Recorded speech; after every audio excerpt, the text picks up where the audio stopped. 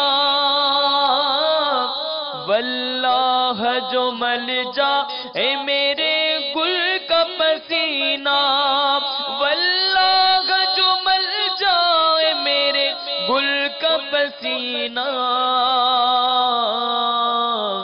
مانگے نہ کبھی عطر نہ پھر چاہے دلہن پھول، مانگے نہ کبھی عطر نہ پھر چاہے دلہن پھول، اور کیا بات رضا اس چمنستان کرم کی، کیا بات رضا اس چمنستان کرم کی، کیا بات رضا اس چمنستان کرم کی،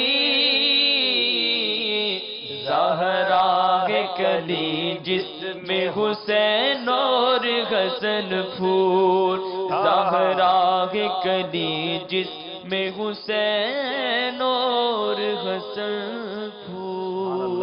سبحان اللہ، کیا بات ہے، کیا بات رضا اس چمنستان کرم کی۔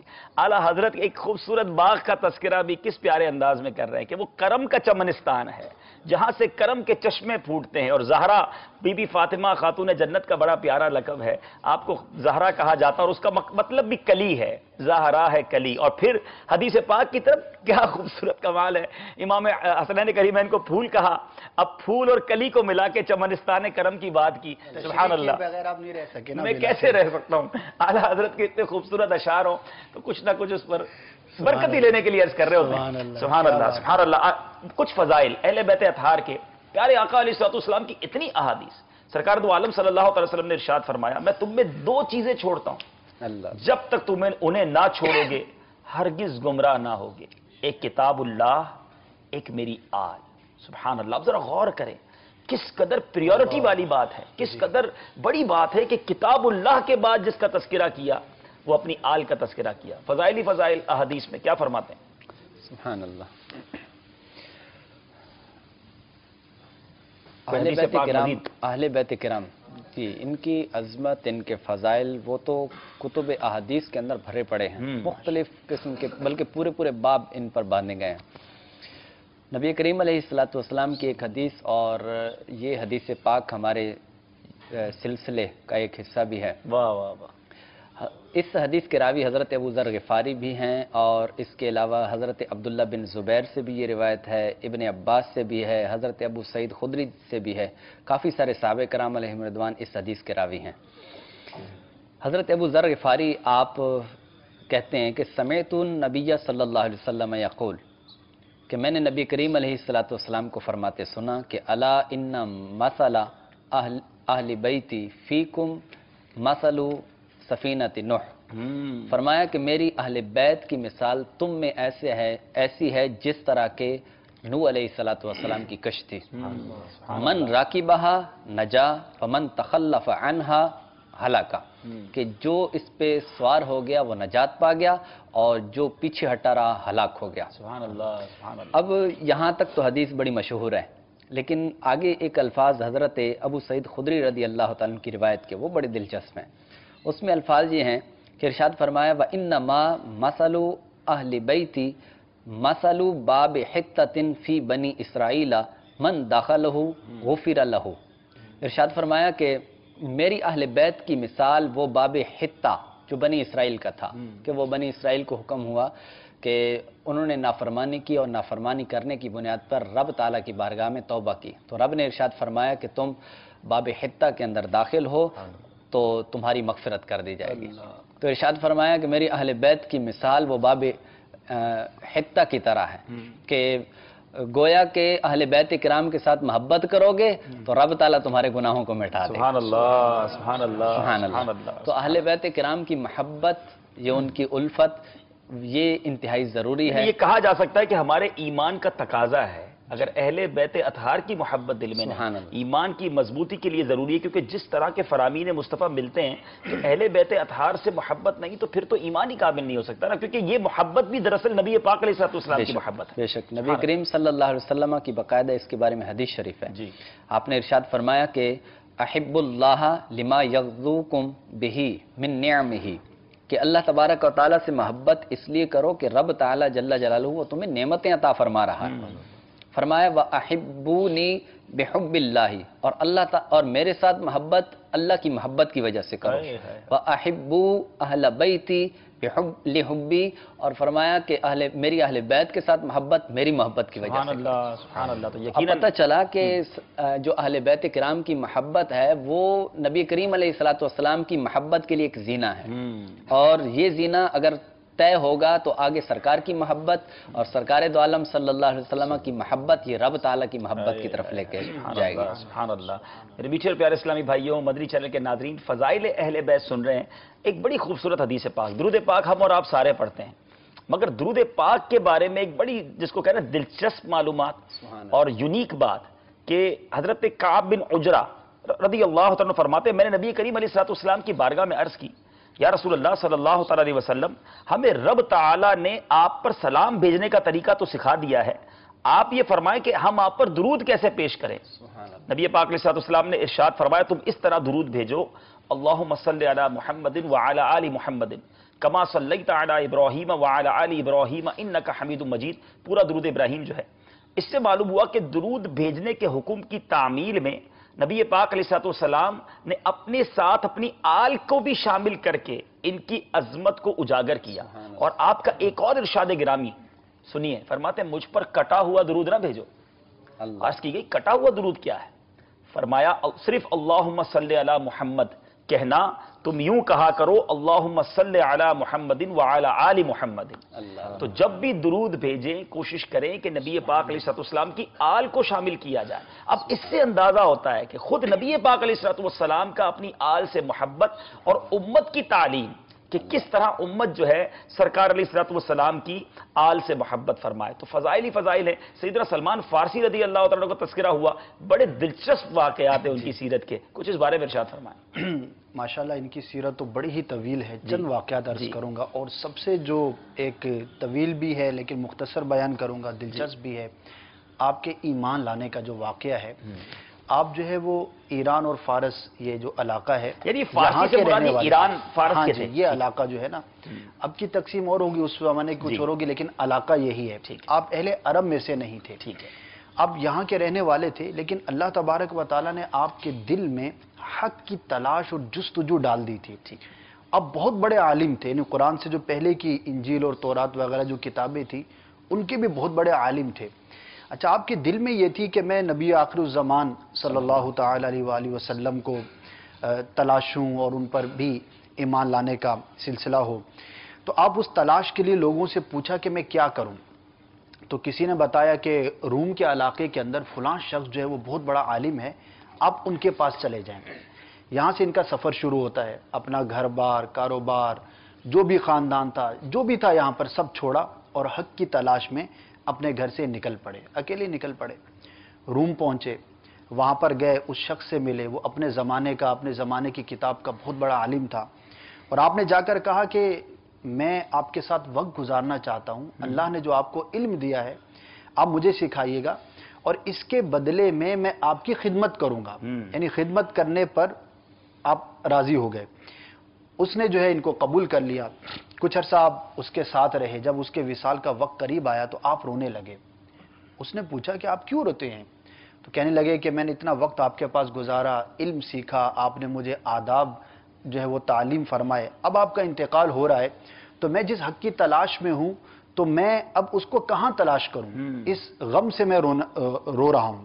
تو اس نے کہا کہ فلاں علاقے میں میرا ایک بھائی ہے، وہ بھی عالم ہے، زاہد ہے، تم اس کے پاس چلے جانا اور میرا پیغام پہنچانا کہ فلاں نے مجھے بھیجا تھا۔ اس کا انتقال ہو گیا، آپ پھر سفر کرتے ہیں، دوسرے کے پاس پہنچتے ہیں، کچھ وقت گزارتے ہیں، تلاش جاری ہے، پھر خدمت گاری پر تیار ہو جاتے ہیں کہ میں تمہاری خدمت کرنے کو تیار ہوں، مجھے اپنے پاس رکھ لو، علم سکھانا اور آداب سکھانا۔ پھر اس کا بھی جب وصال کا وقت قریب آتا ہے، پھر آپ دیدہ ہو جاتے ہیں، پھر وہ وہی سوال کرتا ہے، وہی جواب دیتے ہیں۔ وہ کہتے ہیں کہ میرا فلاں علاقے میں ایک اور بھائی ہے، تم اس کے پاس چلے جاؤ اور اس کو یہی میرا پیغام اور سلام پہنچا دینا۔ اب پھر وہاں سے سفر کرتے ہیں، ایک اور علاقے کے اندر جا کر پہنچتے ہیں، اس شخص سے ملتے ہیں، اس کے پاس وقت گزارتے ہیں۔ جب اس کے وصال کا وقت قریب آتا ہے، آپ پھر رونا شروع کر دیتے ہیں۔ تو اب وہ یہ کہتا ہے کہ میں اپنے علاوہ کسی ایسے شخص کو تو نہیں جانتا کہ جس کی طرف میں آپ کو ریفر کروں، لیکن مجھے کتابوں میں جو میں نے نشانیاں پڑھی ہیں، انجیل میں، تورات میں، اور جو پرانی آسمانی کتابیں ہیں، اس سے جو میرا علم ہے وہ یہ کہتا ہے کہ ان قریب آخری نبی دنیا میں تشریف لانے والے ہیں یا لا چکے ہوں گے۔ اب تم ایسا کرو، فلاں علاقے میں چلے جاؤ، وہاں پر مکے کے تاجر آتے ہیں اپنا مال تجارت لے کر، ان سے پوچھتے رہنا کہ تمہارے علاقے کے اندر فلاں فلاں نشانی کا جو شخص ہے وہ آ چکا، کسی نے اعلان نبوت کیا یا نہیں، جب تمہیں خبر ملے تو تم چلے جانا۔ آپ نے کہا کہ اس کی علامت کیا ہوگی، نشانیاں کیا ہوں گی؟ تو 3 نشانیاں آپ کو بتائیں گے۔ ایک تو یہ ہے کہ ان کے دونوں کندھوں کے درمیان مہر نبوت ہوگی، دوسرا وہ ہدیہ قبول کریں گے، اور تیسرا یہ ہے کہ صدقہ قبول نہیں کریں گے۔ آپ نے یاد کر لیا فلاں علاقے میں چلے گا، اب ایک اور سفر اختیار کیا، واقعی وہاں پر مکے کے، حجاز کے قافلے آتے تھے، جو بھی قافلہ آتا آپ اس سے سوال کرتے کہ تمہارے علاقے میں کسی نے ایسا اعلان کیا، تو کچھ عرصے کے بعد کسی نے کہا ہاں ہمارے ہاں محمد نامی ایک شخص ہے جس نے آخری نبی ہونے کا اعلان کیا ہے صلی اللہ علیہ وسلم۔ آپ نے پہچان لیا کہ ہونا ہو یہ وہی شخص ہے۔ اب وہاں سے انہوں نے مکہ شریف کا سفر اختیار کیا، مکے میں پہنچے۔ اچھا مکے میں پہنچے کیسے؟ ان قافلے والوں سے کہنے لگے، زیادہ سفر تو تھا نہیں، ویسے مسافر تھے، جس کے پاس رہتے تھے اس کا انتقال ہو گیا، تو آپ نے فرمایا کہ مجھے اپنا غلام بنا لو، اپنے ساتھ مکے لے جاؤ، چاہو تو وہاں جا کر آزاد کر دینا، چاہو تو بیچ دینا، اور چاہو تو وہاں پر مجھ سے خدمت لیتے رہنا، اور راستے میں بھی میں تمہاری خدمت کرنے کو تیار ہوں۔ یعنی یہ جو جذبہ ہے آپ کا اور پورے واقعے کے اندر کہ علم دین اور حق کی تلاش کے لیے آپ نے اپنے آپ کو غلام بنا دیا اور خدمت کر رہے ہیں، کوشش کر رہے ہیں، محنت کر رہے ہیں۔ تاجروں نے قبول کر لیا، آپ اس قافلے کے ساتھ مکے پہنچے، وہاں پر جا کر آپ نے معلومات کی، 2 حبشی غلاموں کے ساتھ جو ہے ان کے جو قافلے والے تھے جنہوں نے ان کو غلام بنایا تھا ان کے ساتھ یہ کام کرتے، پتہ چلا کہ محمد صلی اللہ علیہ وسلم جنہوں نے اعلان نبوت کا کیا ہے وہ رات کے پچھلے پہر جو ہے حجر اسود کے پاس تشریف لاتے ہیں اپنے اصحاب کے ساتھ۔ آپ نے وقت جو ہے وہ دیکھا، پہنچ گئے آقا کی بارگاہ میں، حاضر خدمت ہوئے۔ آپ فرماتے ہیں کہ کچھ گفتگو ہوئی اور ابھی تک ایمان نہیں لائے تھے، اظہار نہیں کیا تھا، کیونکہ وہ علامات دیکھنی تھی، کنفرم بھی تو کرنا تھا، 3 علامتیں تھیں۔ تو فرماتے ہیں کہ میں جو ہے وہ آقا صلی اللہ علیہ وسلم کے قریب گیا تو آپ نے ایک چادر لپیٹی ہوئی تھی، میں آپ کے پیچھے کی طرف چلا گیا، پشت کی طرف، کسی بہانے سے کہ مہر نبوت دیکھوں۔ روایتوں کے الفاظ ہیں کہ آپ فرماتے ہیں کہ جیسے میں پیچھے کی طرف مڑا، آقا صلی اللہ علیہ وسلم میرے دل کی جو تمنا تھی وہ سمجھ گئے، اور سرکار نے خود ہی اپنے شان اقدس سے چادر کو سرکا دیا۔ جیسے میری نظر پڑی تو مہر نبوت نظر آ گئی، تو میں نے کہا کہ یہ پہلی علامت تو ہے وہ ظاہر ہو گئی۔ دوسرے دن پھر آنے کی نیت کی، چلے گئے۔ پہلے دن کہتے میں نے کچھ کھجوریں جمع کی، دوسرے دن پھر حجر اسود کے پاس حاضر ہوا، آقا صلی اللہ علیہ وسلم اپنے اصحاب کے ساتھ تشریف فرما تھے، تو میں نے کھجوریں سرکار کی بارگاہ میں پیش کی۔ سرکار صلی اللہ علیہ وسلم نے سوال کیا کہ اے سلمان یہ کیا ہے؟ میں نے عرض کیا کہ یہ صدقہ ہے، تو آپ صلی اللہ علیہ وسلم نے اس میں سے نہیں کھایا بلکہ اپنے صحابہ کرام کے درمیان میں اس کو تقسیم فرما دیا اور فرمایا کہ ہم صدقہ نہیں کھاتے۔ تو فرماتے میں سمجھ گیا کہ یہ دوسری نشانی تھی، وہ بھی پوری ہو گئی۔ اب چلے گئے، تیسرے دن پھر کہتے میں نے کچھ کھجوریں جمع کی، پھر کسی بہانے سے پہنچ گیا، آقا جلوے لٹا رہے تھے، حاضر خدمت ہوا، پھر میں نے کھجوریں پیش کی، تو آپ صلی اللہ علیہ وسلم نے پھر سوال کیا یہ کیا ہے؟ تو میں نے عرض کیا یا رسول اللہ صلی اللہ علیہ وسلم یہ ہدیہ ہے۔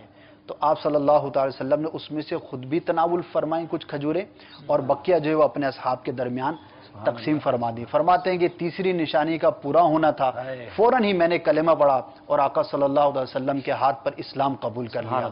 تو یہ ہے آپ کے اسلام لانے کا واقعہ. اتنا طویل عرصہ, بڑے ماشاءاللہ اللہ تبارک و تعالیٰ نے بڑی طویل عمر آپ کو عطا فرمائی تھی اور اتنا آپ نے زمانہ دیکھا. جی تو پھر 300 سال تقریباً. جی پھر آپ صلی اللہ تعالی وسلم کی خدمت میں حاضر رہ گئے. پھر آپ کی آزادی کا واقعہ, غلامی سے آزادی ملی, اس میں آقا کا کرم, وہ باغ کا واقعہ, وہ کھجور کی گٹھلی کے برابر سونا, بہت ساری کرامات اور معجزات کے ساتھ جو ہے وہ آپ بہرحال آزاد ہوئے. اور پھر آپ رضی اللہ تعالیٰ عنہ نے ساری زندگی پیارے آقا صلی اللہ تعالی وسلم کے قرب میں گزاری. اور آپ رضی اللہ تعالیٰ عنہ, چھوٹی سی بات ایڈ کروں گا میں یہاں پر, ایک اور دلچسپ واقعہ ہے جو زرقانی کے اندر نقل کیا ہے, شرح زرقانی میں. وہ یہ ہے کہ حضرت سلمان فارسی رضی اللہ تعالیٰ جس وقت سرکار کی بارگاہ میں حاضر ہوئے تو سرکار دو عالم صلی اللہ علیہ وسلم کے پاس ایک یہودی بیٹھا ہوا تھا, اور یہ یہودی سرکار کی بارگاہ میں حاضر تھا. اس کو فارسی زبان آتی تھی. نبی کریم علیہ السلام کی بارگاہ میں جب سلمان فارسی حاضر ہوئے تو سرکار دو عالم صلی اللہ علیہ وسلم کی تعریف کی انہوں نے. اس پر وہ یہودی سے سرکار علیہ السلام نے پوچھا کہ یہ سلمان کیا کہہ رہا ہے. تو وہ یہودی کہنے لگا کہ اے محمد صلی اللہ علیہ وسلم, یہ تو آپ کی تعریف نہیں, یہ تو بہت برا بھلا آپ کو کہہ رہا ہے. نبی کریم علیہ السلام نے جیسے یہ سنا تو آپ نے ارشاد فرمایا سلمان تو ہماری تعریف بیان کر رہا ہے, سلمان تو ہماری تعریف بیان کر رہا ہے. بس اتنا سرکار علیہ السلام کا یہ فرمانا تھا. وہ یہودی کہتے ہیں کہ یا رسول اللہ کافی عرصے سے میرے دل کے اندر یہ خلش تھی کہ آپ شاید اللہ تعالیٰ کے سچے رسول نہیں ہیں. اب سے یہ ظاہر ہو گیا کہ آپ اللہ تعالیٰ کے سچے رسول ہیں, لہذا اب پہلے مجھے کلمہ پڑھا کر مسلمان کر لیجیے. وہ وہاں مسلمان ہوا. نبی کریم علیہ السلام نے ارشاد فرمایا جبریل امین سے, اے جبریل سلمان کو عربی زبان سکھا دو.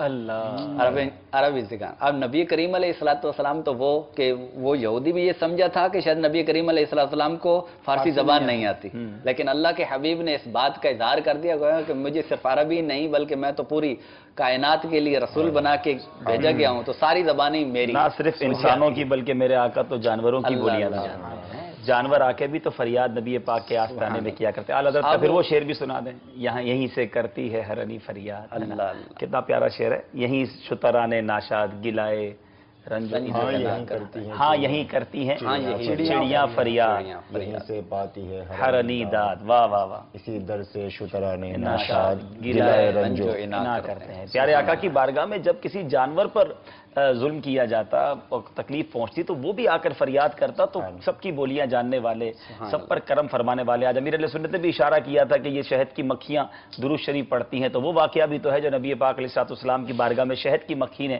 اپنے شہد لانے کا واقعہ پیش کیا تھا اور عرض کیا تھا کہ اس کا طریقہ کیا. تو میرے آقا سب کی بولیاں جاتے. سیدنا سلمان فارسی رضی اللہ تعالیٰ کی بات چلی, اگر مکمل کر لیں تھوڑا سا رہ گیا تھا.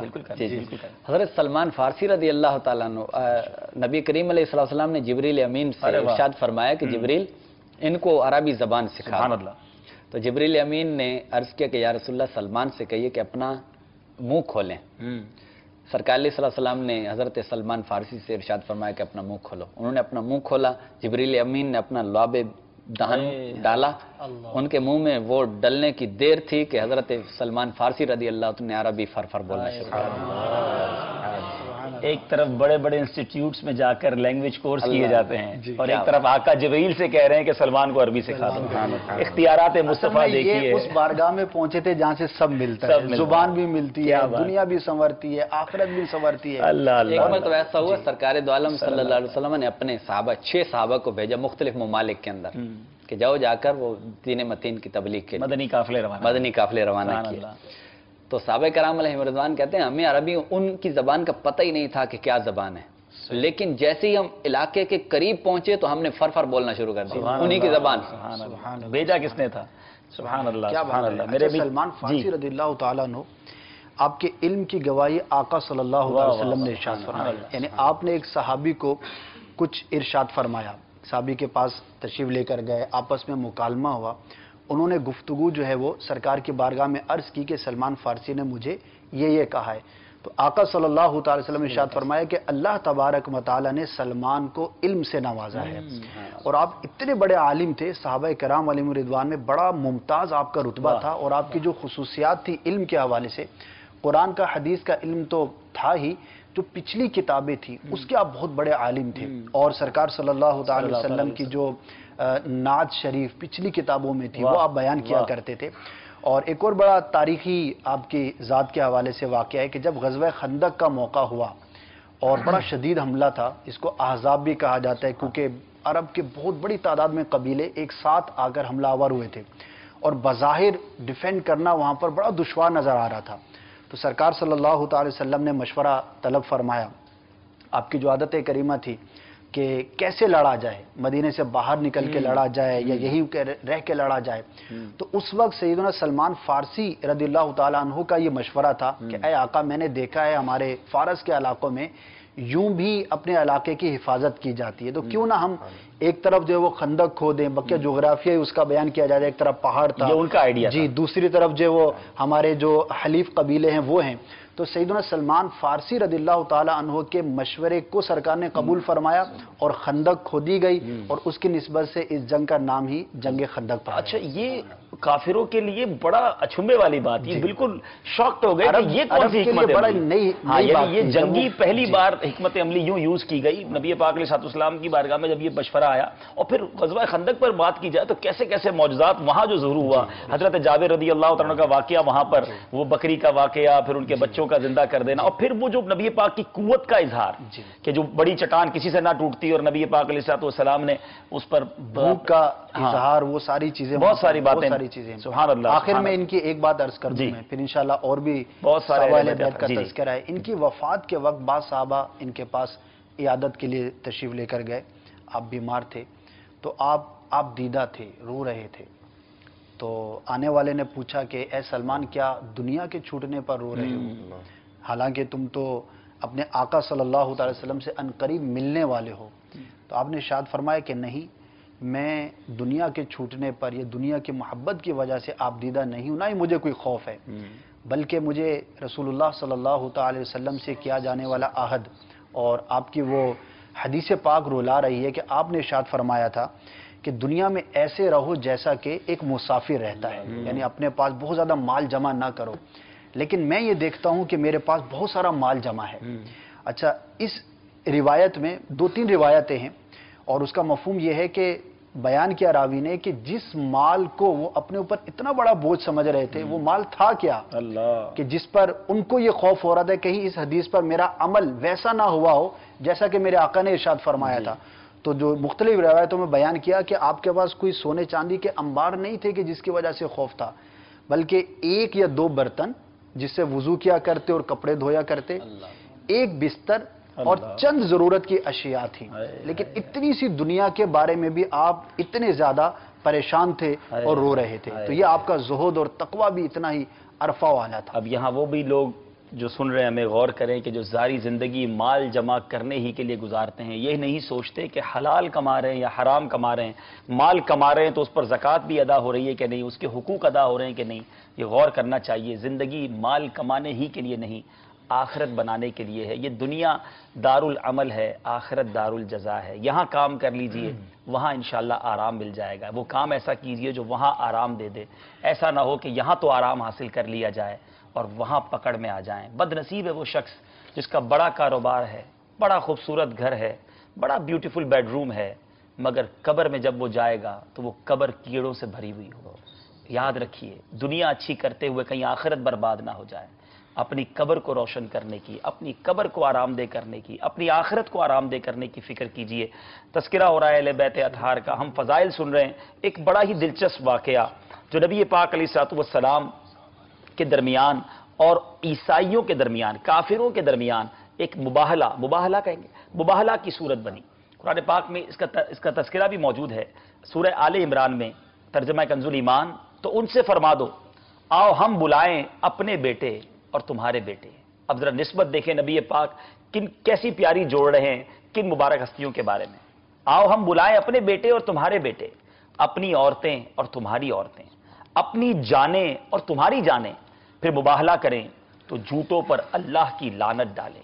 یعنی یہ ایک طرح سے چیلنج ہوا کرتا تھا کہ آ کر آمنے سامنے آ جائیں اور اللہ کی بارگاہ میں یہ دعا ہو کہ جو جھوٹا ہے اس پر خدا کی لعنت ہو، جو سچا ہے وہ سرخرو ہو جائے گا، اور اس میں عموماً عذاب نازل ہو جایا کرتا کہ جو غلط ہوتا. اب جب اس آیت کا شان نزول کیا ہے کہ جب نجران کے عیسائی مناظرے میں لاجواب ہو کر جھگڑنے لگے تو نبی پاک علیہ الصلوۃ والسلام نے انہیں مباہلے کا چیلنج دے دیا، مباہلے کی دعوت دی، جس کا ذکر اس آیت میں ہے. اب 3 دن بعد عیسائی اپنے بڑے پادریوں کو ساتھ لے کر آئے، لیکن جب نبی پاک علیہ الصلوۃ والسلام کی بارگاہ کی طرف نظر پڑی تو پیارے آقا کی گود میں امام حسن اور امام حسین ہیں، اور امام حسین اور امام حسن آپ کا دستے مبارک پکڑے ہوئے ہیں. خاتون جنت بی بی فاطمہ اور مولا علی کرم اللہ تعالی وجہ الکریم دونوں آپ کے پیچھے پیچھے ہیں، اور نبی پاک انہیں فرما رہے ہیں کہ جب میں دعا کروں تو تم نے آمین کہنا. اب ذرا منظر دیکھیں کہ نبی پاک حسنین کریمین خاتون جنت اور مولا علی کے ساتھ آ رہے ہیں، اور چیلنج یہ ہے کہ اب جھوٹوں پر لعنت کی جائے گی اور پیارے آقا فرما رہے ہیں میں دعا کروں تم نے آمین کہنا ہے. اب جب یہ منظر دیکھ کر ان عیسائیوں کے جو سب سے بڑے پادری نے یہ منظر دیکھا تو وہ کیا کہتا ہے اپنے لوگوں سے، میں ایسے چہرے دیکھ رہا ہوں کہ اگر یہ لوگ دعا کریں تو اللہ تعالیٰ پہاڑ کو اس کی جگہ سے ہٹا دے گا. اگر اللہ سے یہ دعا کریں کہ یا اللہ اس پہاڑ کو ہٹا دے تو ان کی دعا قبول ہوگی. خدا کے لیے ان سے مباہلہ نہ کرنا ورنہ ہلاک ہو جاؤ گے، قیامت تک زمین پر کوئی عیسائی باقی نہ رہے گا. پس انہوں نے بارگاہ رسالت میں کیا عرض کی، اے ابو القاسم ہم آپ سے مباہلہ نہیں کرتے، آپ اپنے دین پر رہیں، ہمیں ہمارے دین پر چھوڑ دیں. پھر انہوں نے جزیہ دینے پر صلح کر لی. میرے آقا نے کیا فرمایا سوچئے، جب پیارے آقا علیہ الصلوۃ والسلام اپنی اس اپنی عطرت کو لے کر باہر آئے تھے، فرمایا خدا کی قسم اگر وہ مباہلہ کرتے تو سب بندر اور سور بن جاتے اور ان کا جنگل آگ سے بھڑک اٹھتا اور نجران کے چرند پرند تک ہلاک ہو جاتے. میرے پیارے اسلامی بھائیوں، اس واقعے میں جہاں اہل بیت اطہار کی بات پتہ چل رہی ہے وہاں یہ بھی پتہ چل رہا ہے کہ اللہ اور اس کے رسول کی باتوں پر اعتراض نہیں کیا جاتا، اسے تولا نہیں جاتا، اسے چیلنج نہیں کیا جاتا. بعض لوگ ہمارے یہاں بھی بات بات پہ حکمت لاجک تلاش کرنے لگ جاتے ہیں، یہ کیوں نہیں. ہم بندے ہیں، ہمارا کام ماننا ہے. اور اے میرے میٹھے اور پیارے اسلامی بھائیوں، حسنین کریمین کے فضائل، اہل بیت کے فضائل، ابن سعد نے حضرت علی سے روایت کیا کہ مجھے آقا و مولا نے یہ خبر دی ہے کہ جنت میں پہلے میں، حضرت علی کہتے ہیں پہلے میں، حضرت فاطمہ اور حضرات حسنین کریمین داخل ہوں گے. تو میں نے، مولا علی کہتے ہیں میں نے عرض کی یا رسول اللہ ہم سے محبت کرنے والوں کا کیا حال ہوگا؟ فرمایا وہ تمہارے پیچھے آئیں گے. سبحان اللہ. واقعی ہم پنجتن کے غلام ہیں. اس گھرانے کا جب سے میں نوکر ہوا سب سے اچھی میری نوکری ہو گئی. اللہ تعالیٰ ہمیں پنجتن پاک کی غلامی میں زندہ رکھے، ان کی غلامی میں ہی موت نصیب فرمائے. حضرت جعفر آپ کو طیار بھی کہا جاتا ہے، حضرت جعفر طیار رضی اللہ تعالیٰ عنہ، اور کیا خوبصورت ان کے بھی فضائل ہیں، کچھ اس بارے میں ارشاد فرمائیں. جی حضرت جعفر طیار رضی اللہ تعالیٰ عنہ قدیم الاسلام ہے، ابتدائی ایام میں ہی مسلمان ہو گئے تھے، اسلام قبول کیا تھا، اور روایتوں میں آیا کہ آپ 31ویں مسلمان تھے جو اسلام لائے، دائرہ اسلام میں شامل ہوئے. اور جب کفار مکہ نے ظلم و ستم برپا کیا مسلمانوں پر تو آپ حبشہ کی جانب ہجرت کر گئے. اور پھر جب میرے آقا صلی اللہ تعالی علیہ وآلہ وسلم نے مکہ مکرمہ سے مدینہ منورہ ہجرت فرمائی تو پھر حضرت جعفر طیار رضی اللہ تعالیٰ عنہ اور اپنے دیگر احباب کے ساتھ آپ بھی مدینہ منورہ ہجرت کر کے تشریف لے آئے. تو جب میرے آقا صلی اللہ تعالی وسلم غزوہ خیبر میں غزوہ خیبر کے بعد فتح حاصل کرنے کے بعد جب مال غنیمت مجاہدین میں تقسیم فرما رہے تھے تو اس وقت حضرت جعفر طیار رضی اللہ تعالیٰ عنہ اپنے احباب کے ساتھ حبشہ سے ہجرت کر کے مدینہ منورہ آقا کریم صلی اللہ علیہ وسلم کی بارگاہ میں حاضر ہوئے تو حضور اقدس صلی اللہ تعالی وسلم نے جوش محبت میں ان سے معانقہ فرمایا. آپ کے چچے زاد بھائی بھی تھے. جوش محبت میں ان سے معانقہ فرمایا اور ارشاد فرمایا کہ میں اس بات کا فیصلہ نہیں کر سکتا کہ جنگ خیبر کی فتح سے مجھے زیادہ خوشی ہوئی ہے یا آپ لوگوں کی آمد سے زیادہ خوشی ہوئی ہے. تو ماشاءاللہ یہ مولا علی کرم اللہ تعالیٰ وجہ الکریم کے بھائی بھی. جی بھائی تھے، بہت ہی جاں باز، بہت ہی بہادر تھے اور انتہائی خوبصورت اور وجیح بھی تھے. 8 ہجری میں جنگ موتا کے موقع پر آپ امیر لشکر تھے اور جو جنگ کا جو علم ہوتا ہے، جو جھنڈا ہوتا ہے وہ آپ ہی کے مبارک ہاتھوں میں تھا. تو جب کفار نے آپ پر حملہ کیا اور آپ کا دایاں بازو کاٹ دیا تو آپ نے اس علم کو گرنے نہ دیا بلکہ فوراً ہی اپنے بائیں ہاتھ سے اس کو تھام لیا. سبحان اللہ. اور جب کفار نے حملہ کر کے ان کے بائیں ہاتھ کو بھی کاٹ دیا تو آپ نے ان دونوں کٹے ہوئے بازوؤں سے اس جھنڈے کو تھام لیا. اور جب شہادت کے بعد حضرت ابن عمر رضی اللہ تعالیٰ عنہما فرماتے ہیں کہ جب دیکھا گیا تو آپ کے جسم پر 90 زخم تھے. شہادت کے بعد دیکھا گیا اور سارے زخم آپ کے سامنے کے حصے پر تھے. یعنی کفار کو یہ جرأت نہ ہوئی کہ وہ پیچھے سے آ کر آپ پر حملہ کرتا. آپ نے سامنے ہی سے کفار سے مقابلہ فرمایا. موتا کے مقام پر آج بھی آپ کا مزار شریف موجود ہے اور یہ اردن میں واقع ہے. اتنی عظیم ہستیاں ہیں جن کا ہم تذکرہ کرتے جا رہے ہیں. میں تو پنجتن کا غلام ہوں. پنجتن پاک کی برکتیں بیان ہو رہی تھیں تو ہمیں کچھ کلام سنا دیں. میں تو پنجتن کا غلام ہوں. میں تو پنجتن کا غلام ہوں. میں تو پنجتن کا غلام ہوں. میں مرید خیر الانام ہوں. میں مرید خیر الانام ہوں. میں تو پنجتن کا غلام ہوں. میں تو پنجتن کا غلام ہوں. مجھے عشق ہے تو علی سے ہے.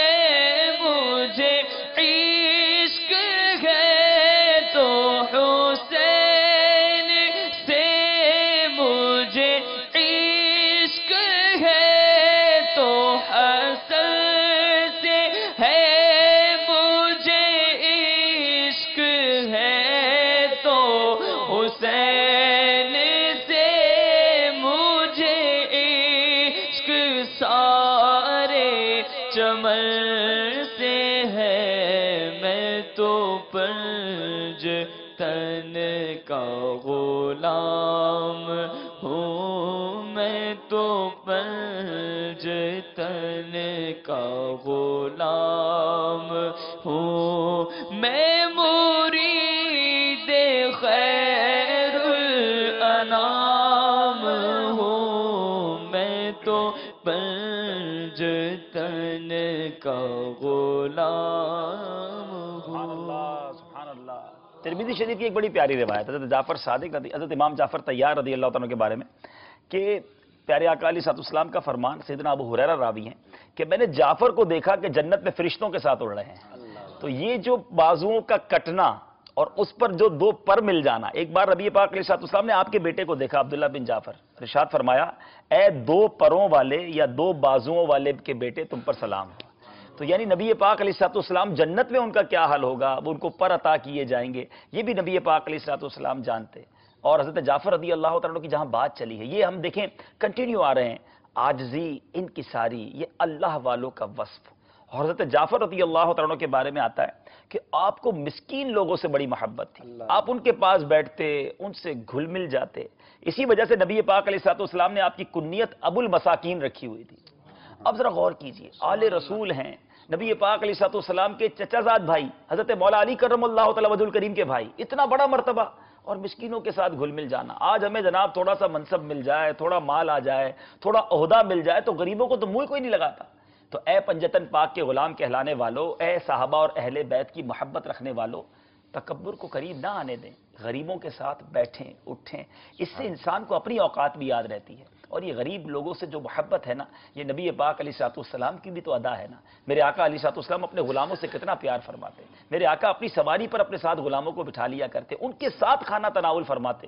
آج ہمارا حال یہ ہے کہ ہمارے جو غریب رشتہ دار ہوں, نوکر چاکر ہوں, وہ الگ بیٹھیں گے اور جناب سیٹھ لوگ الگ بیٹھ کر کھانا کھائیں گے. ایسا نہیں ہونا چاہیے. مدنی قافلے میں جو بار بار سفر کا کہا جاتا ہے نا, اس کی ایک بڑی وجہ یہ ہے کہ کیا امیر, کیا غریب, کیا رنگ و نسل, کیا بولی, سارے مل کر ایک ہی دسترخوان پر کھانا کھا رہے ہیں, ایک ساتھ سفر کر رہے ہیں, جس کو کہتے ہیں کلف اترتا ہے.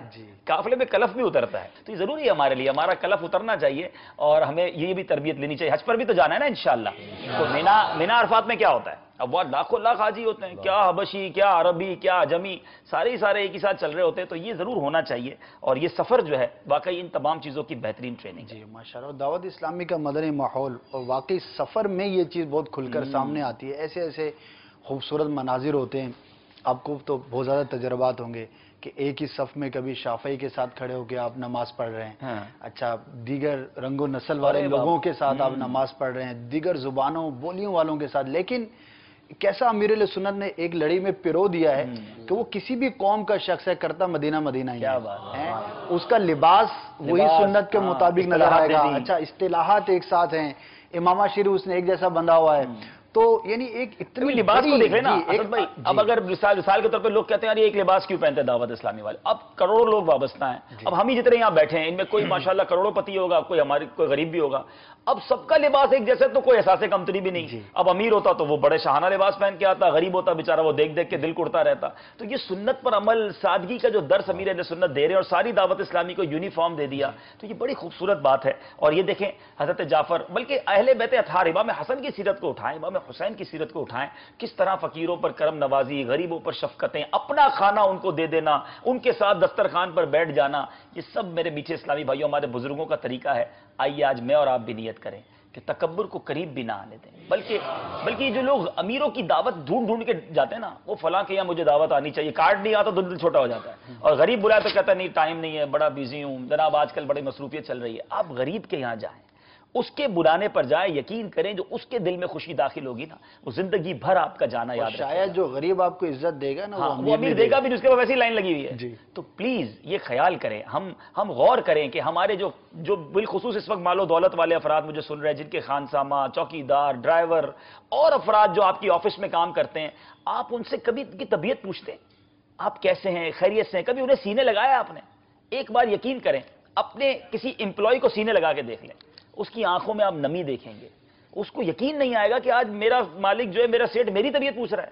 ہم تو دروازہ کھولنے والے کو بھی نہیں پوچھ رہے، چائے پیش کرنے والے کو بھی نہیں پوچھ رہے، بات طبیعت دوسرے لوگوں سے پوچھ رہے ہیں. خدا را ان لوگوں کا خیال رکھیں، ان لوگوں پر توجہ دیں. ایک واقعہ ہے، مختصر عرض کروں گا. امام علیہ سنت ایک دفعہ تشریف فرما تھے، ایک 7-8 سال کا چھوٹا سا بچہ آیا، دروازے پر کھڑا ہوا. تو امام علیہ سنت کو نا بڑے مولانا صاحب، بڑے مولوی صاحب کہہ کے اس زمانے میں وہاں پر لوگ پکارتے تھے. دروازے پر آیا اور بالکل غریب گھرانے کا بچہ، ظاہری غریب نظر آ رہا تھا. کہنے لگا مولانا صاحب کی جو ہے نا وہ گھر پر دعوت ہے، کل آپ آ جائیے گا. تو اعلیٰ حضرت نے بچے کی دعوت کو قبول کیا اور فرمایا کہ ٹھیک ہے ہم کل آ جائیں گے. اچھا ایسی تفنن کے طور پر آپ نے فرمایا کہ بیٹا کیا کھلاؤ گے؟ تو اس نے نا جیسے چھوٹے بچے غریبوں کے ہوتے ہیں تو وہ گود کے اندر، جھولی کے اندر جو ہے وہ کچھ سامان لیا ہوا تھا، تو دکھانے لگا کچھ مرچیں تھی، کچھ دال، کچھ اس طرح کی، یہ کہ آپ کے لیے ہم بنائیں گے کھلائیں گے. اچھا وہ بچہ تو چلا گیا، مینیو بھی پتہ چل گیا. اچھا جب کل اس وقت آیا دعوت کا تو اعلیٰ حضرت نے امام شریف باندھا، جیسے باہر جانے کی بندہ تیاری کرتا، اور اپنے جو مصاحب تھے ان سے فرمایا کہ چلیے. کہنے لگے حضور کہاں؟ آج کا تو کوئی جدول ان کے ذہن میں نہیں تھا. تو فرمایا کل وہ ہم نے دعوت قبول کی تھی بچے کی، تو بچے کی دعوت قبول کی تھی. فرمایا کہ میں تو سمجھا کہ شاید آپ ویسے ہی اس کو آپ نے قبول کیا، کہ واقعی چلنا ہے؟ فرمایا ہاں. اچھا وہ ساتھ چلے. اب یہ دونوں حضرات وہاں پہنچے. جب اس کے گھر کے قریب پہنچے تو وہی بچہ دروازے پر انتظار کر رہا تھا. اعلیٰ حضرت کو دیکھتے اندر بھاگ کر گیا اور خوشی سے جو مولانا صاحب آ گئے، مولوی صاحب آ گئے، اور اس کے والد کا انتقال ہو چکا تھا. اعلیٰ حضرت بچے کی دعوت پر، غریب سا بالکل، اس کا جو منظر کشی کی گئی ہے، بڑا ہی ایک غریب سا گھر تھا وہ. آپ تشریف فرما ہوئے، اب کھانے کا وقت آیا تو بچہ جو ہے وہ برتن کے اندر وہی جو کل اس نے دکھایا تھا، گھر کے باہر بٹھایا گیا، کیونکہ گھر میں والدہ تھی، گھر کے باہر ایک صحن سا تھا تو پردہ لگا کے باہر ہی بٹھا دیا گیا، اور اعلیٰ حضرت بیٹھ بھی گئے وہاں پر، بیٹھ بھی گئے. اچھا اب وہی جو کل اس نے دکھایا تھا، مرچیں اور دال اور غالباً جو کی روٹی تھی، تو وہ پیش کر دی گئی. اب دیکھیے وقت کا امام ہے، یعنی جس کا تذکرہ کرتے کرتے جی نہیں بھرتا، اور اپنے زمانے کے اندر بڑے بڑے علماء جس کی قدم بوسی کرنے کو سعادت سمجھیں، بیٹھا ہوا ہے، کھانا کھایا، پیٹ بھر کر کھانا کھایا. اچھا جو ساتھ تھے وہ بڑے حیران ہوئے، اور جو کھانا تھا اس سے اعلیٰ حضرت کو طبی طور پر پرہیز بھی تھا. ڈاکٹر نے منع کیا تھا کہ یہ آپ کے لیے مناسب نہیں ہے، آپ پرہیز فرماتے تھے. تو جب کھانا کھا لیا جانے لگے تو ساتھی کہنے لگے کہ حضور آپ کو تو اس سے پرہیز تھا جو کھانا تھا، اور یہ تو آپ کے لیے نقصان دہ ہے. اور آپ نے اتنا کھایا اور پیٹ بھر کے کھایا. تو اعلیٰ حضرت رحمۃ اللہ تعالیٰ نے کیا جواب ارشاد فرمایا, جو ہم موضوع بھی ڈسکس کر رہے تھے, غریبوں کی دعوت, دل جوئی, بہت ساری چیزیں ہیں. تو آپ نے فرمایا کہ میاں ایسی خلوص کی دعوت اگر ہو تو ہم بار بار آنے کو تیار ہیں. کیا بات ہے, سبحان اللہ, سبحان. تو اچھا ایک اور بات سیکھنے کو ملی اسد بھائی, یہ واقعہ میں نے کئی بار بیان بھی کیا ہوگا, سنا بھی ہوگا, لیکن کہتے ہیں نا بعض اوقات تکرار سے کوئی نئی چیز سامنے آتی ہے. کسی غریب کے یہاں جائیں, اچھا چلے نفس کو مار کے, اب اس کا کھانا دال چاول ہے, تو 2 ٹکڑے میں کھائے اور نہیں بس اب مجھے نہیں کھانا, اس غریب کو پتہ چل جاتا ہے. جی بالکل. اب وہاں جا کر اس کو یہ محسوس بھی نہ ہونے دینا کہ تمہارا کھانا نہ مجھے ڈاکٹروں نے بھی منع کیا ہے اور مجھے طبیعت کا بھی موافق نہیں ہے. عذر صحیح تھا. لیکن یہ کتنی زبردست تربیت ہے کہ اگر آپ کسی غریب کے گھر جا کر باقاعدہ رغبت کے ساتھ کھائیں تو اس کو کتنی خوشی ہوگی کہ یار میرا یہ جو بھی میں نے پیش کیا اس کو پسند آ رہا ہے اور یہ انجوائے کر رہا ہے. تو سبحان اللہ, یہ واقعی تربیت ہے کہ جائیں تو وہاں جا کے بھی نخرے نہ دکھائیں. پتہ چلا بھائی چلا تو گیا تھا, دیکھو کتنا عاجزی کا پیکر اپنے نوکر کیا دعوت پہ گیا اور وہاں جا کے اس کے کھانے کو ہاتھ بھی نہیں لگایا صاحب نے, تو یہ تو ایسا نہ اس کو جا کے آپ نے ذلیل کر دیا.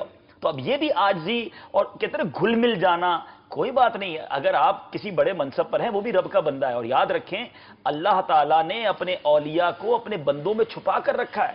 کیا معلوم جو آج آپ کا امپلائی ہے وہی اللہ کا ولی ہو اور اس کی دعا لگ جائے ہمارا بیڑا پار ہو جائے. سب کے ساتھ اچھا برتاؤ, سب کی عزت آپ کرتے رہیں, انشاءاللہ برکتیں لوٹتے چلے جائیں گے. بہت سارے اہل بیت اطہار ہیں, سرکار علیہ الصلوۃ والسلام کے 2 مبارک چچا, سبحان اللہ, ان کا تذکرہ بھی ہم سنیں گے. لیکن آئیے جو ہمارا مدنی گلدستہ تھا وہ ریڈی ہو گیا ہے, پہلے وہ دیکھ لیتے ہیں. صلو علی الحبیب صلی اللہ تعالی علی محمد صلی اللہ علیہ وسلم. میرے پیارے اسلامی بھائیوں, ایک نئی جگہ, تاریخی جگہ اور مبارک جگہ ہمارے ساتھ. آپ یہ بورڈ دیکھ سکتے ہیں, یہ ٹاپ کاپی میوزیم دنیا کا مشہور و معروف میوزیم ہے.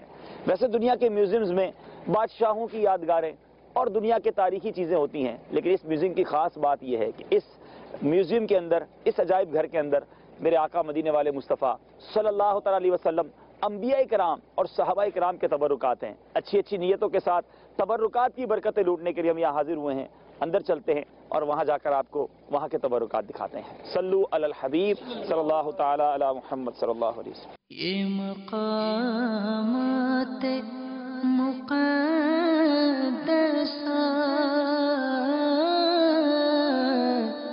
یہ مقامات مقدسہ اللہ والوں سے ہے جو وابستہ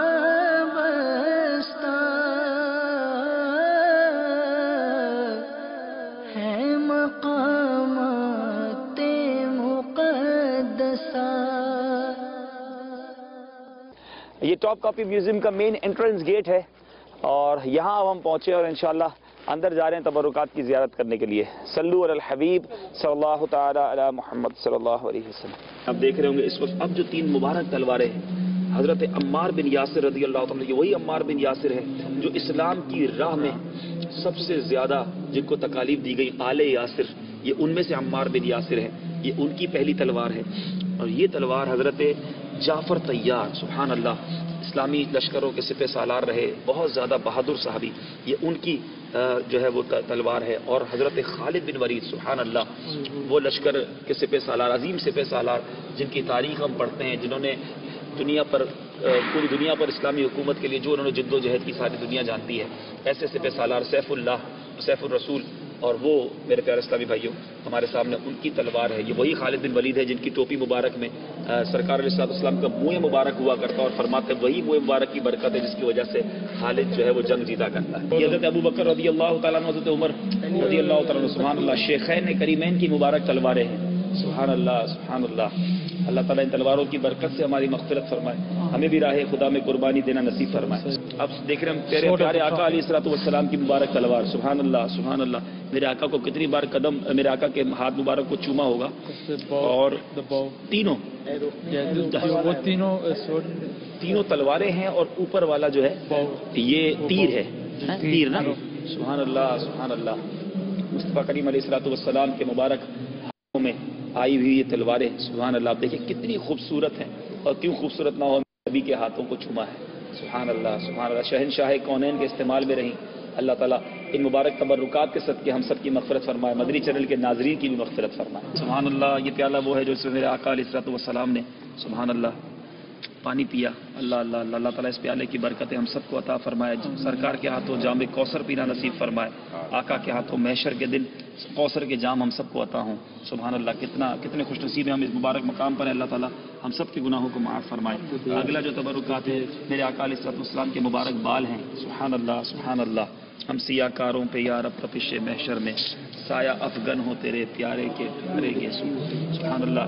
اب ہم پہنچے ہیں بی بی فاطمہ رضی اللہ تعالی عنہا. سبحان اللہ, جس مصلی پر نماز فرماتی. آئے ہائے ماشاء اللہ. آپ دیکھیں یہ رگ آف حضرت فاطمہ, پریئر رگ. ہاں, یعنی آپ دیکھ سکتے ہیں کہ اس پہ ماشاءاللہ کتنی پیارے چیزیں لکھی ہوئی, اور یہاں اس پر عبادت فرمایا بی بی فاطمہ رضی اللہ تعالی عنہا. آپ اس کا نظارہ کیجیے. سبحان اللہ سبحان اللہ. خاتون جنت کا مبارک مصلی بھی دیکھا. اسلامی بہنیں غور کر لیجئے کہ آپ نماز کی کتنی پابند ہیں. خاتون جنت کا جب تذکرہ ہوا تھا تو ہم نے پردے کے بارے میں بھی سنا تھا.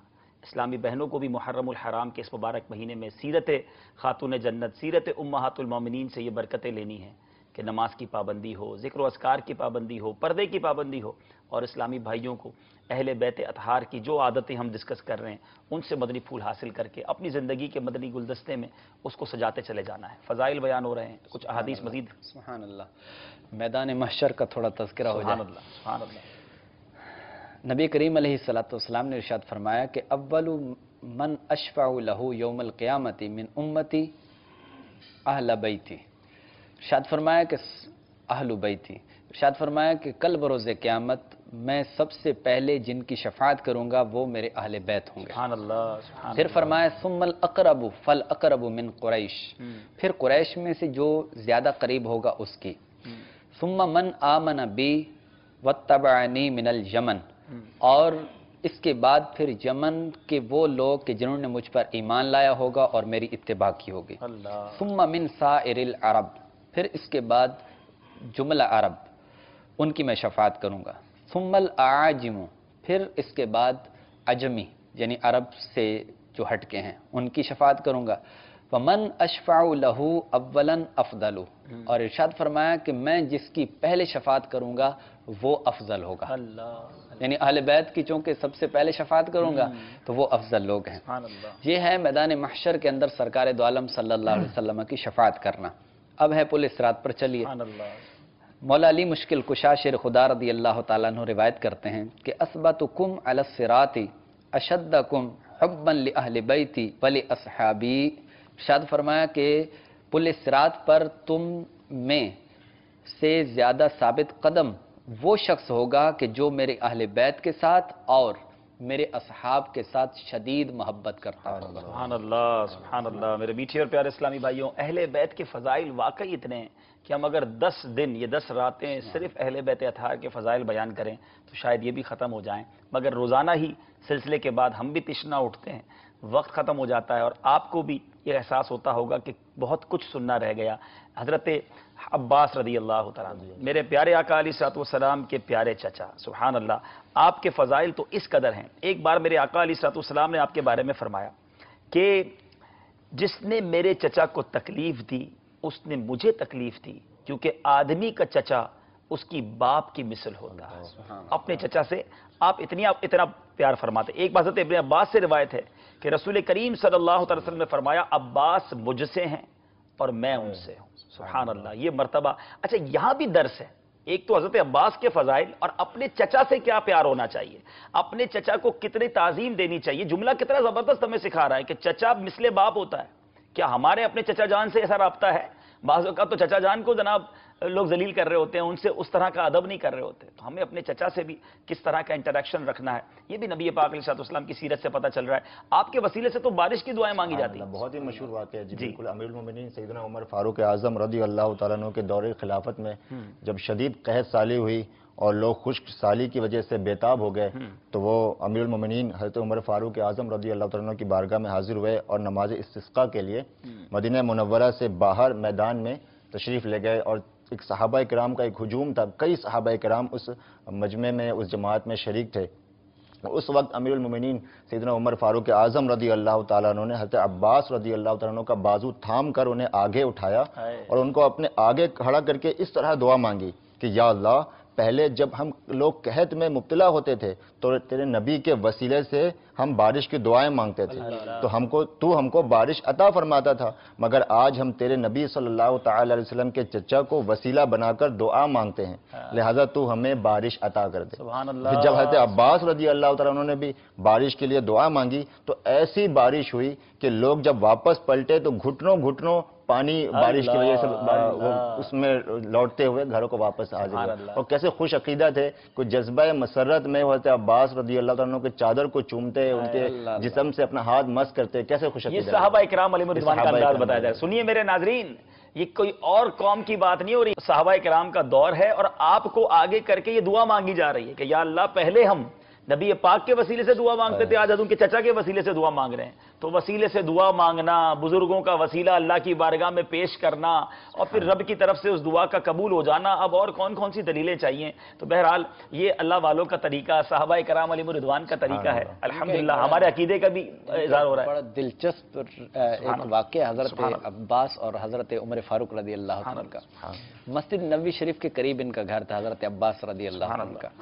تو آپ کا ایک پرنالہ تھا، وہ پرنالہ، اور وہاں سے پانی جب بارش برستی اور پانی نیچے آتا تو حضرت عمر فاروق رضی اللہ عنہ نے ایک مرتبہ جب بارش برسی آپ نے دیکھا کہ نمازیوں کے وہ کپڑوں پر چھینٹے پڑتے ہیں، تو آپ نے کیا کیا کہ آپ نے اس پرنالے کو اکھاڑ دیا۔ حضرت عباس رضی اللہ تعالیٰ عنہ جب آپ واپس آئے، آپ نے دیکھا تو لوگوں سے پوچھا کہ کس نے اس کو اکھاڑا ہے، تو انہوں نے عرض کیا کہ حضور یہ حضرت عمر فاروق رضی اللہ عنہ نے ایسا کیا۔ آپ رضی اللہ عنہ گئے عمر فاروق رضی اللہ عنہ کی بارگاہ میں اور کہا کہ حضور یہ جو آپ نے پرنالہ اکھاڑا ہے تو یہ نبی کریم صلی اللہ علیہ وسلم نے اپنے ہاتھ سے لگایا تھا، چونکہ اپنے ہاتھ سے لگایا تھا میں بھی محسوس کر رہا تھا، اس سے تکلیف ہوتی ہے، لیکن سرکار نے چونکہ لگایا تھا اس وجہ سے میں نے اس کو اکھاڑنا گوارا نہیں کیا۔ اب جیسے ہی حضرت عمر فاروق رضی اللہ عنہ نے یہ سنا، آپ نے کہا کہ حضور آپ چلیں، اب میرے کندھے ہوں گے اور آپ کے پاؤں ہوں گے اور آپ اس پرنالے کو دوبارہ سے تعمیر کریں۔ امیر المؤمنین ہو کر پھر حضرت عباس رضی اللہ عنہ آپ کے کندھوں پر سوار ہوئے اور حضرت عمر فاروق رضی اللہ تعالیٰ عنہ کے کندھوں پر سوار ہو کر انہوں نے پرنالے کی دوبارہ تعمیر کی۔ صحابہ کرام کی کیسی محبت تھی آپس میں، یہ جو انٹریکشن ہے یہ بھی سمجھنے والا ہے کہ حضرت عمر رضی اللہ تعالیٰ عنہ کو حضرت عباس سے کیسا پیار کہ آپ کا وسیلہ اللہ کی بارگاہ میں پیش کریں۔ انشاءاللہ اس پر آج کچھ مدنی پھول عرض کرنے ہیں کہ صحابہ کرام اور اہل بیت اطہار کا آپس میں پیار کیسا، آپس میں تعلق کیسا تھا۔ مگر ایک چچا کی بات ہوئی ہے تو ایک مبارک چچا، بلکہ نبی پاک علیہ الصلوۃ والسلام خود فرماتے کہ میرے چچاؤں میں، یعنی نبی پاک علیہ الصلوۃ والسلام کے تمام چچاؤں میں سب سے بہتر حمزہ ہیں، سید الشہداء حضرت حمزہ رضی اللہ تعالیٰ عنہ ہیں۔ سبحان اللہ، یہ وہ عظیم ہستی ہے میرے میٹھے اسلامی بھائیوں جن سے میرے آقا علیہ الصلوۃ والسلام بڑا پیار فرماتے۔ حضرت عبداللہ ابن مسعود رضی اللہ تعالیٰ عنہ سے روایت ہے، احد شریف میں جب سید الشہداء سیدنا حمزہ رضی اللہ تعالیٰ عنہ شہید ہوئے، آپ کہتے ہیں کہ میں نے رسول کریم علیہ الصلوۃ والسلام کو کبھی ایسے آنسو بہاتے نہ دیکھا جیسے حضرت حمزہ کی شہادت پر آپ کے آنسو تھے۔ آپ ان کے جنازے پر اس قدر روئے کہ آپ کو غش آ گیا۔ آپ نے فرمایا اے حمزہ، اے رسول اللہ کے چچا، اے اللہ کے شیر اور اس کے رسول کے شیر، اے نیکیاں کرنے والے، اے سختیاں جھیلنے والے حمزہ، اے رسول اللہ کے روئے انور کو گھلانے والے، اے میرے میٹھے اور پیارے اسلامی بھائیوں، ایک اور جگہ میرے آقا علیہ الصلوۃ والسلام فرماتے ہیں اس ذات کی قسم جس کے قبضے میں میری جان ہے، اللہ تعالیٰ نے 7ویں آسمان پر لکھا ہوا ہے کہ حمزہ اسد اللہ اور اسد الرسول ہیں۔ اے میرے میٹھے اسلامی بھائیوں، ان کی وہ شان ہے۔ اللہ تعالیٰ سے دعا کرتے ہیں، مبارک راتے ہیں کہ اللہ تعالیٰ ہم سب کو مدینہ منورہ کی بار بار حاضری عطا فرمائے۔ سید الشہداء سیدنا حمزہ رضی اللہ تعالیٰ عنہ کے مزار پر بار بار حاضری عطا فرمائے۔ پیارے آقا کا ان سے بڑا پیار اور ہمیں بھی ان سے بہت محبت ہے۔ مدینہ پاک جب بھی جائیں اللہ تعالیٰ آپ کو بار بار حاضری نصیب فرمائے۔ کوشش کریں کہ جس طرح روزانہ بارگاہ رسالت میں حاضری ہوتی ہے، روزانہ ہی سید الشہداء کی بارگاہ میں حاضری ہو۔ اور یہ معمول ہے، ہم نے دیکھا کہ اہل عرب، اہل مدینہ سالوں سے، بڑے عرصے ہو گیا انہیں وہاں رہتے ہوئے، روزانہ رات بارگاہ سید الشہداء میں بھی وہ ضرور حاضری دیتے ہیں۔ تو بہرحال کسی ایک در کو پکڑ لے تو پھر وہ در کا آقا جو ہے آنے والے فقیر کو ضرور عطا کرتا ہے۔ تو پیارے آقا کو اپنے چچا سے بڑا پیار اور نبی پاک کی محبت ہی کی وجہ سے ہمیں بھی سید الشہداء سے پیار ہے۔ ایک اور فضیلت ہم نے امیر السنت نے رفیق الحرمین بھی اس کو تحریر فرمایا، اس کا خلاصہ ہے کہ جو کوئی شخص ان کے مزار پر جائے، انہیں سلام پیش کرے، یہ بروز قیامت تک اسے سلامتی کی دعاؤں سے نوازتے ہیں۔ تو سید الشہداء اور شہدائے احد کی بارگاہ میں ضرور جانا چاہیے، ان کی برکتیں حاصل کرنا چاہیے۔ خود نبی پاک علیہ الصلوۃ والسلام بھی شہدائے احد پر کرم فرمانے کے لیے تشریف لے جایا کرتے۔ اب اس سلسلے کے آخر میں چند وہ احادیث کہ جس سے صحابہ کرام علیہم الرضوان اور اہل بیت اطہار کا آپس میں کیسا پیار، کیسی محبت اور کتنی عزت و احترام کا رشتہ تھا۔ حضرت سیدہ عائشہ رضی اللہ تعالی عنہا سے، خاتون ہمارے امی حضور ہیں، ان سے جب پوچھا جاتا کہ لوگوں میں نبی پاک علیہ الصلوۃ والسلام کو سب سے زیادہ پیارا کون تھا، آپ فرماتی فاطمہ۔ پھر پوچھا جاتا کہ مردوں میں کون زیادہ محبوب تھا، تو بی بی عائشہ فرماتی ان کے شوہر علی رضی اللہ تعالیٰ عنہ۔ اور جب سیدہ فاطمہ سے پوچھا جاتا کہ لوگوں میں سے رسول اللہ صلی اللہ علیہ وسلم کو سب سے زیادہ پیارا کون تھا، تو وہ کہتی بی بی عائشہ رضی اللہ تعالیٰ عنہ۔ پھر ان سے پوچھا جاتا ان مردوں میں کون زیادہ محبوب تھا، تو فرماتے ان کے والد سیدنا ابو بکر صدیق رضی اللہ عنہ۔ تو یہ میرے پیچھے اسلامی بھائیوں، ستارے اور کشتی کی جو بات ہو رہی ہے نا، صحابہ اور اہل بیت کا آپس میں اس قدر پیارا انداز، سیدنا صدیق اکبر رضی اللہ تعالیٰ عنہ کے بارے میں سبحان اللہ۔ ایک بار سیدنا صدیق اکبر رضی اللہ تعالیٰ عنہ نے مولا علی کرم اللہ تعالیٰ وجہ الکریم کے چہرے کو دیکھا اور مسکرانے لگے۔ تو مولا علی کرم اللہ تعالیٰ وجہ الکریم نے فرمایا کہ آپ کیوں مسکرا رہے ہیں؟ سیدنا صدیق اکبر کیا فرماتے ہیں، میں نے اپنے آقا و مولا کو یہ فرماتے سنا ہے کہ پل صراط سے صرف وہی گزر کر جنت میں جائے گا جس کو علی وہاں سے گزرنے کا پروانہ دے۔ سیدنا ابو بکر صدیق فرما رہے ہیں۔ اب دیکھیں مولا علی مسکرانے لگے۔ حضرت ابو بکر صدیق نے پوچھا آپ کیوں مسکرا رہے ہیں؟ تو فرماتے ہیں آپ کو بشارت ہو، میں نے اپنے آقا سے یہ سنا ہے اے علی پل صراط سے گزرنے کا پروانہ اسی کو دینا جس کے دل میں ابو بکر کی محبت ہو۔ آپ سوچئے کیا، دیکھیں ہمیں اسی لیے تو کہتے ہیں نا، ہم کو صحابہ سے بھی پیار ہے، اہل بیت سے بھی پیار ہے، اور ان سب کو بھی ایک دوسرے سے پیار تھا، ان سب کو بھی ایک دوسرے کی بڑی الحمدللہ دل میں عزت تھی۔ ایک بار سیدنا مولا حضرت عمر رضی اللہ تعالیٰ عنہ کا آپ کو واقعہ سناؤں کہ حضرت عمر رضی اللہ تعالیٰ عنہ کو جب یہ خبر ملی کہ حضرت علی فرماتے ہیں، یہ جو روایت ہے نا، ہم نے جب حضرت عمر کا تذکرہ سنا تھا کہ حضرت عمر اہل جنت کے چراغ ہیں، سراج اہل الجنہ، تو آپ کو جب یہ پتا چلا کہ مولا علی یہ روایت کرتے ہیں، انہوں نے آقا سے سنا ہے، تو حضرت عمر اپنے کچھ احباب کو لے کر حضرت علی کے گھر تشریف لے گئے۔ کہتے ہیں اے علی کیا تم نے سنا ہے کہ آقا و مولا نے مجھے اہل جنت کا چراغ فرمایا ہے؟ تو حضرت علی کہتے ہیں ہاں میں نے خود سنا ہے۔ تو حضرت عمر نے کیا فرمایا، اے علی اگر آپ نے یہ حدیث سنی ہے نا تو مجھے ذرا تحریر کر کے دے دیجیے، اپنے ہاتھ سے لکھ کر دے دیجیے۔ مولا علی کرم اللہ تعالی وجہ الکریم نے اپنے ہاتھ سے کیا لکھا کہ یہ وہ بات ہے جس کے ضامن علی ابن طالب ہیں۔ عمر بن خطاب کے لیے رسول اللہ صلی اللہ علیہ وسلم نے فرمایا کہ ان سے جبرائیل نے اور جبرائیل سے اللہ نے فرمایا عمر بن خطاب اہل جنت کے چراغ ہیں۔ سیدنا علی کی جب یہ تحریر مل گئی نا حضرت عمر کو، تو آپ نے اس کو سنبھال لیا اور وصیت فرمائی کہ جب میرا وصال ہو تو میرے کفن میں یہ ڈال دیں۔ چنانچہ آپ کی شہادت کے بعد وہ تحریر جو مولا علی نے لکھ کر دی تھی، حضرت عمر وہ تحریر اپنے ساتھ اپنے کفن میں لے کر گئے۔ آپ ذرا سوچئے میرے میٹھے اسلامی بھائی، کیا پیارا انداز، کیا پیارا میرے میٹھے اسلامی بھائی، آپس میں جس کو دوستی بھی کہیں، جس کو عزت و احترام بھی کہیں، جس کو ایک جو کہتے ہیں نا کہ جو ہمیں شریعت سکھاتی ہے ایک دوسرے کا احترام۔ اب ایک اور واقعہ دار قطنی میں ہے کہ دو بدو کسی بات پر جھگڑ پڑے اور حضرت عمر کے پاس آئے، تو حضرت عمر نے کہا کہ آپ حضرت علی سے ان کا فیصلہ کروا لیں۔ تو وہ کہتے ہیں، ان میں سے ایک بولتا ہے کہ نہیں یہ ہمارا فیصلہ نہیں کریں گے۔ تو حضرت عمر نے اس کا گریبان پکڑ لیا اور فرمایا تیرا برا ہو، تجھے علم ہے یہ کون ہے؟ یہ تیرے اور ہر مومن کے آقا ہیں، جس کے یہ آقا نہیں وہ مومن ہی نہیں ہے۔ اے میرے میٹھے اسلامی بھائیوں، حضرت عمر رضی اللہ تعالیٰ عنہ اور حضرت علی رضی اللہ تعالیٰ عنہ کا کیا پیار تھا، کیا احترام تھا۔ بہت بڑا باب ہے میرے پاس، اتنی احادیث ہیں کہ میں بیان کرتا چلا جاؤں۔ مولا علی کرم اللہ تعالیٰ وجہ الکریم کا ایک فرمان سنیں۔ سیدنا علی حضرات شیخین کو ایک دوسرے کی، حضرت شیخین اور حضرت علی یعنی شیخین کہا جاتا ہے حضرت ابوبکر صدیق اور حضرت عمر رضی اللہ تعالیٰ عنہ، یعنی یہ حضرات ایک دوسرے کی خوشی کو اپنی خوشی اور ایک دوسرے کے غم کو اپنا غم سمجھتے۔ حضرت علی جب نبی پاک علیہ الصلوۃ والسلام سے سیدہ فاطمہ رضی اللہ تعالیٰ عنہ کا رشتہ مانگنے کے لیے، حضرت علی کو کس نے قائل کیا؟ حضرت ابوبکر صدیق رضی اللہ تعالیٰ عنہ نے۔ اسی کتاب میں ایک کتاب میں مرقوم ہے کہ نبی کریم علیہ الصلوۃ والسلام نے سیدہ فاطمہ کی شادی کے لیے ضروری سامان خریدنے کے لیے صدیق اکبر رضی اللہ تعالیٰ کو ذمہ داری سونپی تھی۔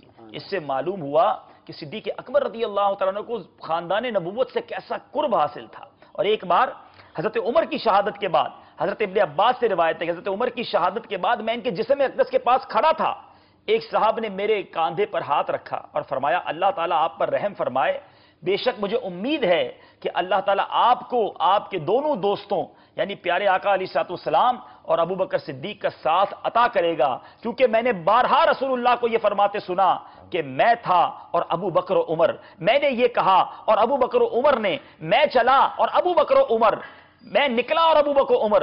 کہتے جس شخص نے میرے کاندھے پر ہاتھ رکھ کے شیخین کے فضائل بیان کیے، حضرت عمر سے مخاطب ہو کر یہ کہا کہ آپ کو اللہ حضرت پیارے آقا علیہ الصلوۃ والسلام حضرت ابو بکر کا ساتھ ملے گا، جب میں نے مڑ کے دیکھا وہ کون تھے تو وہ مولا علی کرم اللہ تعالی وجہ الکریم تھے، تو پتہ چلا کہ ان سب کے دلوں میں کیسا پیار، کیسی یگانگت تھی، اور ہمارے دلوں میں بھی اہل سنت کا یہی عقیدہ ہے کہ ہم سب کا ان سے بے حد پیار ہے، احترام ہے، اور اسی برکت سے ہمارا بیڑا پار ہے۔ اہل سنت کا ہے بیڑا پار، اصحاب حضور، اہل سنت کا ہے بیڑا پار، اصحاب حضور، نجم ہے اور ناؤ ہے عطرت رسول اللہ کی، نجم ہے اور ناؤ ہے عطرت رسول اللہ کی۔ سبحان اللہ۔ میرے میٹھے اور پیارے اسلامی بھائیوں، سلسلے کا وقت اپنے اختتام کو پہنچا۔ آج کچھ عاشورہ کے دن ہم نے، کیونکہ کئی مقامات ایسے ہوں گے جہاں آج شب عاشور ہوگی، عاشورہ کے کچھ روزے کے فضائل بھی اگر بیان ہو جائیں تو عاشورہ کے دن جو اعمال کرنے ہیں وہ کچھ بیان فرما دیں۔ عاشورہ کی شب کی جو فضیلت ہے، جو رکعت نماز باپا نے تحریر فرمایا امیر علیہ سنت نے، وہ ہم سن لیتے ہیں۔ امیر علیہ سنت تحریر فرماتے ہیں کہ عاشورہ کی رات میں 4 رکعت نماز نفل اس ترتیب سے پڑھیں کہ ہر رکعت میں الحمد شریف کے بعد آیت الکرسی 1 بار اور سورہ اخلاص 3 بار پڑھیں، اور نماز سے فارغ ہو کر سورہ اخلاص بھی پڑھیں تو گناہوں سے پاک ہوگا اور بہشت کی بے انتہا نعمتیں ملیں گی۔ سبحان اللہ۔ 4 رکعتیں پڑھنی ہیں، الحمد شریف، اس کے بعد آیت الکرسی 1 بار اور سورہ اخلاص 3 بار، اور نماز سے فارغ ہونے کے بعد 100 مرتبہ سورہ اخلاص پڑھیں، انشاءاللہ عز و جل جنت کی بے شمار نعمتیں حاصل ہوں گی۔ اور یوم عاشور کا جو روزہ ہے اس کے بے شمار فضائل، نبی پاک علیہ الصلوۃ والسلام کا فرمان کہ پیارے آقا حضرت سیدنا عبداللہ ابن عباس فرماتے ہیں میں نے پیارے آقا علیہ الصلوۃ والسلام کو کسی دن کے روزے کو اور دن پر فضیلت دے کر جستجو فرماتے نہ دیکھا مگر یہ کہ عاشورہ کا دن اور یہ کہ رمضان کا مہینہ، یعنی رمضان کے مہینے کے بعد عاشورہ کا دن کی فضیلت اور روزہ رکھنا نبی پاک علیہ الصلوۃ والسلام کا خاص عمل، اور پیارے آقا علیہ الصلوۃ والسلام نے ارشاد فرمایا یوم عاشورہ کا روزہ رکھو اور اس میں یہودیوں کی مخالفت کرو، اس سے پہلے یا بعد میں بھی ایک دن کا روزہ رکھو، تو 9-10 محرم کا روزہ رکھ لیں یا 10-11 محرم رکھ لیں۔ میرے آقا علیہ الصلوۃ والسلام کا ارشاد کہ مجھے اللہ پر گمان ہے کہ عاشورہ کا روزہ 1 سال قبل کے گناہ مٹا دیتا ہے، تو ضرور روزہ رکھنا ہے۔